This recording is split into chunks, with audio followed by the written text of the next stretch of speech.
இச்செய்தியை வழங்குபவர் Aalayam associates private limited property developers.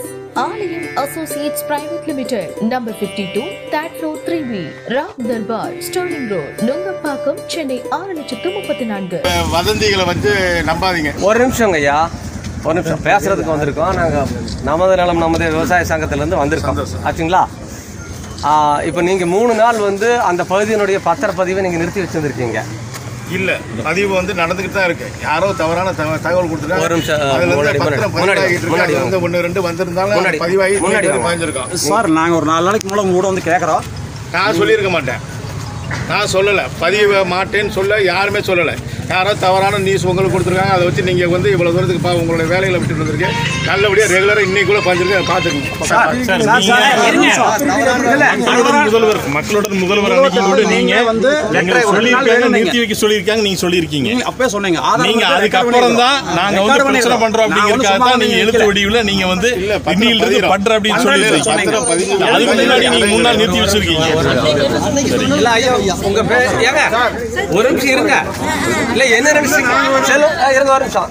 இல்ல அவர் ஏதோ பெரிய இது மாதிரி நினைச்சிருக்காரு. ஜாக்கிரதா சார். இல்ல நீங்க பாட்டுக்கு போறாங்கறீங்க. இல்ல இருக்கு செல்வம். செல்வம் ஒரு நிமிஷம். இல்ல நீங்க சொன்னீங்கல்ல நின்னமல்ல, அவர் வந்து தலையாட்டிட்டு போறாரு. என்ன நினைச்சிருக்கீங்க? போலீஸ் உங்களுக்கு வந்து பாதுகாப்பு நின்று நினைக்கிறீங்களா? இல்ல இந்த போலீஸ் மீறி எதுவும் நடக்காதுன்னு நினைச்சிருக்கீங்களா? நீங்க பாட்டுக்கு போறான்னு தலையாட்டிட்டு போறீங்க. அப்ப எங்களெல்லாம் பார்த்தா உங்களுக்கு எப்படி தெரியுது? எப்படி தெரியுது? மாத்தி மாத்தி பேசிட்டு இருக்கீங்க. இல்ல இருங்க ஒரு நிமிஷம். பேசிட்டு இருக்கும்போது போறாங்கறீங்க உள்ள, எங்க போவீங்க உள்ள? இருங்க பேசாதீங்க. யாரும் பேசக்கூடாது. தலைவர் மட்டும் பேசாதே, யாரும் பேசக்கூடாது. இல்ல நாங்க பேசிட்டு இருக்கும்போது நீங்க தலையாட்டி இப்படி சொல்லிட்டு போனோம்னா அதை அப்படியே கேட்டு இருக்கிறதுக்கு எங்களால பார்த்தா உங்களுக்கு அப்படி தெரியுதாக்கு? கேட்கறதுக்கு ஒழுக்கமா பதில் சொல்லுங்க. கம்ப்ளைண்ட் ரெடி பண்ணி வச்சிருக்கிறோம். இதே செல்வம் உங்க மேல எஃப்ஐஆர் போட்டு ரிமாண்ட் பண்ண ஞாபகம் வச்சுக்கோங்க. இல்லன்னா செல்வத்துக்கிட்ட தொங்கிட்டு இல்ல, ஆன்லைன்ல கம்ப்ளைண்ட் ரெஜிஸ்டர் பண்ணிட்டு நான் ஹைகோர்ட்ல டைரக்ஷன் வாங்கிட்டு வந்துருவேன். என்ன நினைச்சு பேசிட்டு இருக்கீங்க? உங்க பேர் என்ன முதல்ல சொல்லுங்க. செல்வம் ஒரு நிமிஷம். முதல்ல அவர் வந்து சரியா நடந்துக்கணும் பாருங்க. உங்களோட கடமை என்ன? அவர் இப்படி காட்டிட்டு இன்னைக்கோட பண்ணிருக்கா போறேன் அப்படின்னு போனா பத்திரப்பதிவு தடை இல்லைன்னு அன்னைக்கே நம்ம சொல்லி முதல்ல அவர் உள்ள போறேன்னு சொல்லக்கூடாது. நாங்க வேலையில அதை வந்து திறமை நின்று இருக்கிறோமா?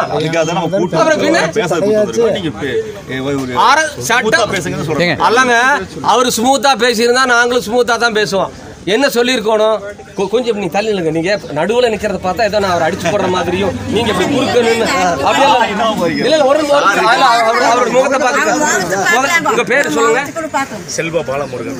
செல்வ பாலமுருகன் ஒன்னு தெரிஞ்சுக்கங்க.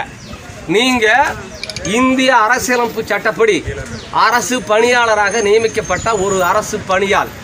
உங்களுக்கான ஊதியத்தை அரசு எங்களுடைய வரிப்பணத்திலிருந்து வழங்குகிறது. சட்டப்படியான ஆட்சி நடக்குது.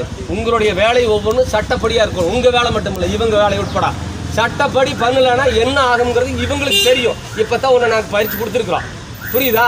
நீங்களும் அதை ஞாபகம் வச்சுக்கோங்க. நீங்க ஒன்றும் கடவுள் அல்ல, அல்லது நீங்க ஒன்றும் அரசர் அல்ல. நாங்கள் ஒன்றும் உங்ககிட்ட பிச்சை கேட்டு வந்த ஆளுங்க இல்லை. புரியுதா? நீங்க இந்த டாக்குமெண்ட் ரைட்டு பேசுற மாதிரி எல்லாம் பேசுனீங்கன்னா வேற விதமாய் போயிடும். அதை நீங்க ஞாபகம் வச்சுக்கோங்க. இப்போ போலீஸ் இருந்திருக்கிறது வந்து மாவட்ட நிர்வாகத்துக்காக. இன்னும் இவங்க கிட்ட கேள்வி கேட்டால் இவங்க பதில் சொல்ல வேண்டி இருக்குது. நான் பரவாயில்லன்னு விட்டு வச்சிருக்கிறேன். புரியுதா? நீங்க வந்து இப்படி ஆட்டிட்டு உள்ள போய் உட்காந்துட்டு நீங்க மாமூல் வாழ்க்கையை தொடர்ந்துக்கலாம் நினைக்க வேண்டாம். எல்லாம் வச்சிருக்கிறோம். உங்களை டிராப் பண்றதுக்கு எங்கிட்ட 10 வழி இருக்குது. அது ஞாபகம் வச்சுக்கோங்க. நாங்க தான் ரெஜிஸ்டர் ஆஃபீஸ் வரணும். உங்களை டிராப் பண்றதுக்கு இந்த வாரத்தில் பண்ணி போடுவேன், வேற விவகாரத்தில். அது எங்களுக்கு தேவையில்லை. ஒழுக்கமா இதுக்கு பதில் சொல்லி சரியா பண்ணிட்டு போனீங்கன்னா பிரச்சனை முடியும். அதை ஞாபகம் வச்சுக்கோங்க. எதுக்காக நீங்க வந்து ரெஜிஸ்டர் பண்ண மாட்டேன்னு சொன்னீங்க?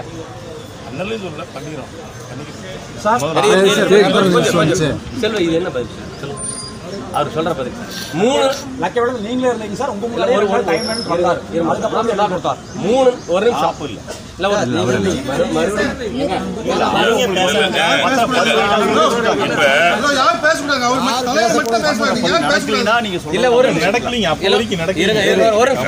ஒரு நிமிஷம் இங்க பாருங்க. நான் வந்து ஜென்ரலா பேசுறேன்.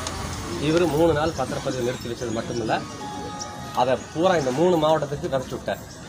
ஈரோடு, திருப்பூர், கோயம்புத்தூர் 3. அதை நிறுத்துங்கப்பா. யார் அது? விளைவு என்னன்னா, இப்போ கிரைய அந்த 3 நாள் நின்னது மட்டுமில்ல, பணம் கொடுத்து டோக்கன் கொடுத்துருந்தவங்க கிரைய மணி திருப்பி போயிட்டாங்க.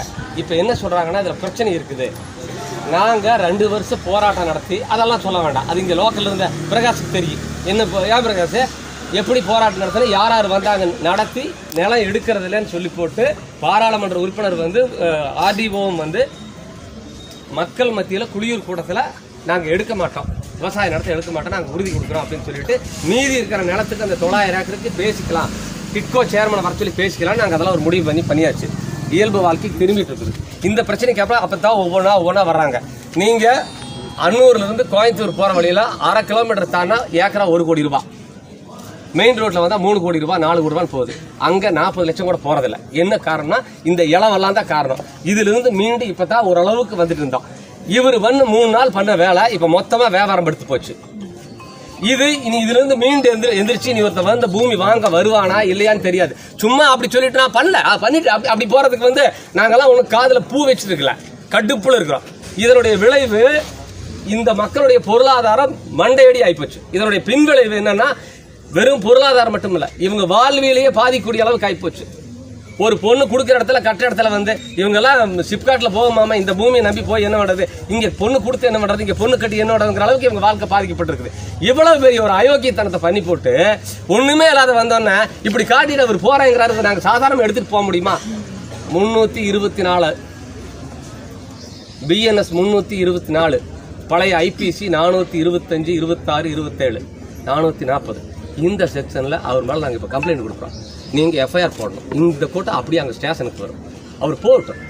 நான் என்ன சொல்றேன், எதுக்கு பேசுறதுக்கு கூப்பிட்டேன்னு சொன்னேன். இதெல்லாம் பண்றதுக்கு வந்து இதெல்லாம் தேவையில்லை, நாங்களாம் அங்கே வந்து உட்காந்து பண்ணிடலாம். நீங்க பண்ணலன்னு சொன்னா ஆன்லைன்ல ரெஜிஸ்டர் பண்ணி போட்டு ஹைகோர்ட்ல ஒரு டைரக்ஷன் வாங்கிட்டு வந்துடலாம். ரொம்ப நேரம் ஆகாது.